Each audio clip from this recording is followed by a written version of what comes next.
Hello, everyone, and blessed be. I'm going to talk about witch balls, and specifically, I'm going to show you how I made my basic home blessing witch ball. This is take 3, and because I don't edit, I'm just redoing the whole thing. So I've already made mine. I'm not going to make another one, but I'm going to go through what I did and why I did it the way I did. But the history of witch balls is varied. It's usually made of blown glass, at least it was back in the day. And it was said that the spirit would become mesmerized by the ball's beauty, would touch it, and then become trapped inside. Um, I personally don't use them as traps. If you do, totally fine. As always, you do you. I do have very powerful protection balls that I have made for myself and for others. And I don't want to trap anything there, especially if I'm giving it to somebody else who wouldn't then know what to do, and I'd have to go over there and then deal with whatever's probably pissed off and trapped inside of there. Some people do put things in there that can absorb the negative energy and change it to positive and then release it, and that's cool too. Like I said, do what feels right for you. So, what I like to do again, I like to poke holes when I'm done in the top of mine. Haven't done it yet. Take a little nail and I poke holes. And then I let the energy release into the environment. In this case, that being my home. And that just feels right to me. You don't have to do that. You can leave the top on. Whatever feels right to you. So the first thing I did was cleanse it. And I'm just going to use this because this is a plastic Christmas bulb that I got 2 for $1 at the dollar store. You can use glass ones if you want. I'm not that brave. I'm kind of clumsy. And so I use plastic, and people will say, "Oh, it has to be glass." No, it doesn't. It doesn't. Um you can do this. This would not be a witch ball. It would be a witch bottle or but it's round. It doesn't have to be round. It can be this shape. It can be those itty bitty little vial ones that you hang on a necklace. It can be in a bowl. But right now, because we're talking about witch balls, um, I am using a ball as an example. So in this one, after I cleansed it, which I washed the outside, but then I held it upside down and I burned Palo Santo. It was so cool looking. And I let the Palo Santo swirl around on the inside while I blessed it and charged it. I explained the intent, its purpose as the vessel, and what part I needed it to play in the spell. So then in most cases, what I did is I blessed each item before I put it in there. And then at the very end, I did a complete blessing or a complete spell or whatever anybody wants to call it to kind of tie it all together. But all of these items have more than one use. You look, a rose can have more than one use. Dirt can have more than one use in magic. And so you really need to, before you add it, or if you throw it all in and you go, oh no, I didn't do that, you can hold it afterwards and talk to each ingredient and just tell it what you need it to do in the spell, what part it's going to play. If something is great for protection, but also great for hexing, and you put it in a protection thing, you're going to want to tell it that you're adding it for protection and for it to please provide those properties to the spell. Make sure you thank it afterwards, etc. So blessing salt, and this is also to thank, because I do use this as an offering salt, so it's to thank the gods and goddesses, for protection over my family, for the love and protection that they give us all the time, whether we know it or not, whether we realize it or not. Um, so it's for that. So then I added rose petals. These are dried pink, old-fashioned rose petals that I got from a friend. And she picked them and dried them for me. and they smell amazing still. It's almost been a year. So I put those in because to me, they represent the friendship. And so I put them in the bottle to protect and promote friendship between me and my children here in our home, as well as our friendships outside of the home. The next thing I added was rue, which is an herb. I am, very connected to rue. Rue is my witch herb. Um, I just have a special connection with it. I have very deep meaning. And so if you have something like that, you can add that. I then added some eggshells, and you could add a certain number. You can add, 3, 5, 7, 9. You can add 7 of everything. You can add 2 of everything. You can mix them up as you go and just go with your gut feeling. But I added some large chunks of eggshell because to me that's very motherly protection. If you look it up and read it, you're gonna, it's good for protection. But to me personally, it is powerful maternal or even paternal protection. You think of the hen sitting on her eggs while the baby grows inside of them. To me, it's very powerful that way, so I added that.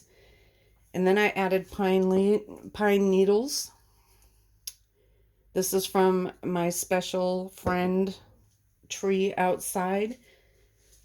Again, to me, pine is very protective. It's very strong. It weathers all seasons. Um, and again, it's from a tree that I have a special bond with, so I added it for that.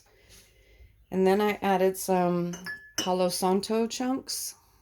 Palo Santo is my absolute favorite smudge. I'm very connected to it, kind of like the rue, not quite as much as the rue.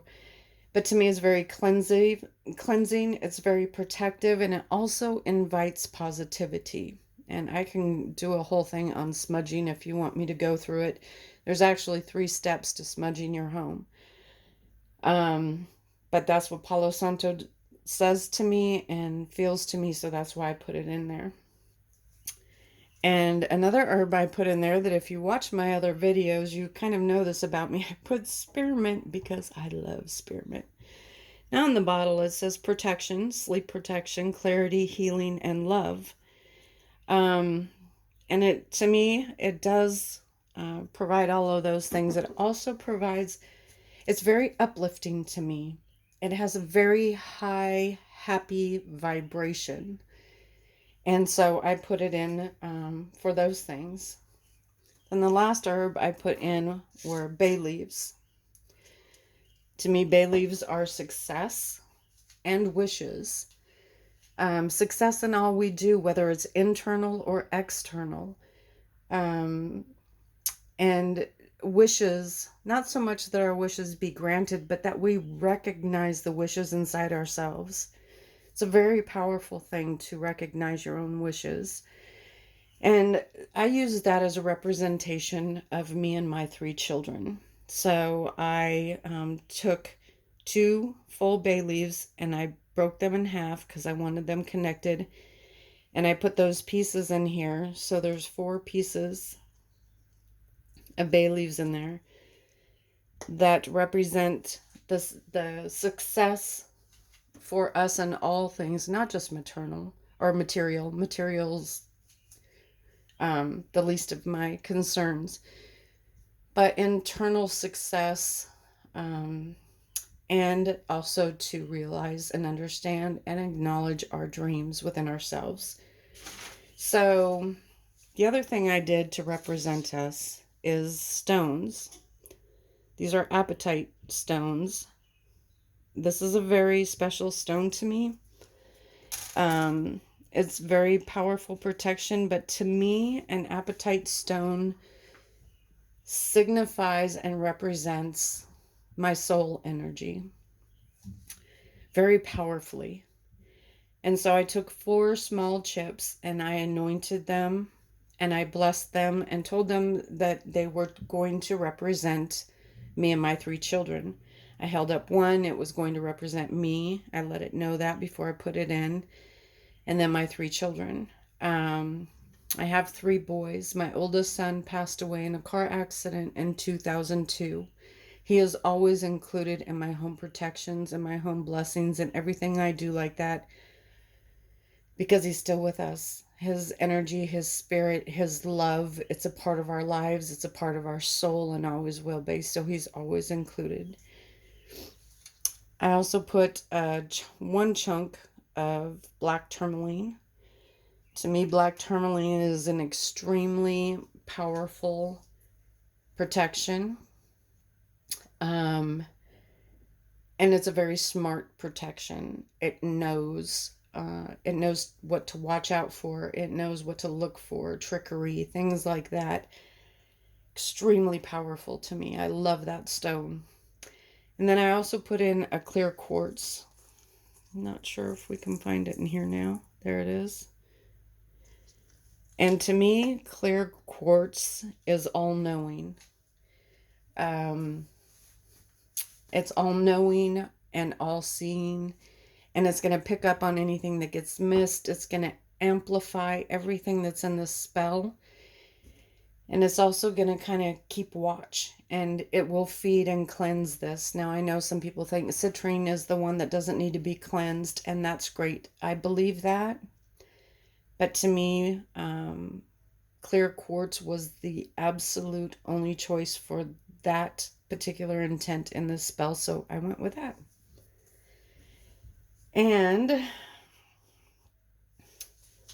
think that's it as far as ingredients. So then I put the top on. You can super glue this, or you can hot glue it, or you can drip a candle around it. Be careful if it's plastic with hot wax. I didn't do it in this case because the weight is not too bad, but if you have a lot of heavy ingredients in here, and especially heavy stones, you might want to think about doing that just because it might pop off from the weight. You can decorate it, you can draw runes on it, you can write things on it, you can embellish it any way you want. I've done some where I have done embellishments on the outside.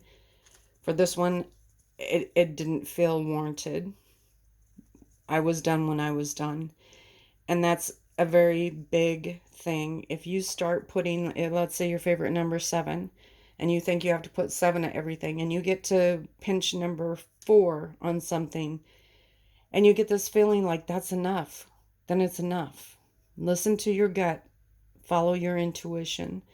It's talking to you. You can hang charms on it. Like I said, you can do whatever you want. Then, if you're going to hang it, you're going to have to find something to hang it with. And my other one has a big, long, black piece of yarn that's holding it up. And in this one, I wanted these. It is silver and gold. And to me, in this spell, it represents the god and the goddess.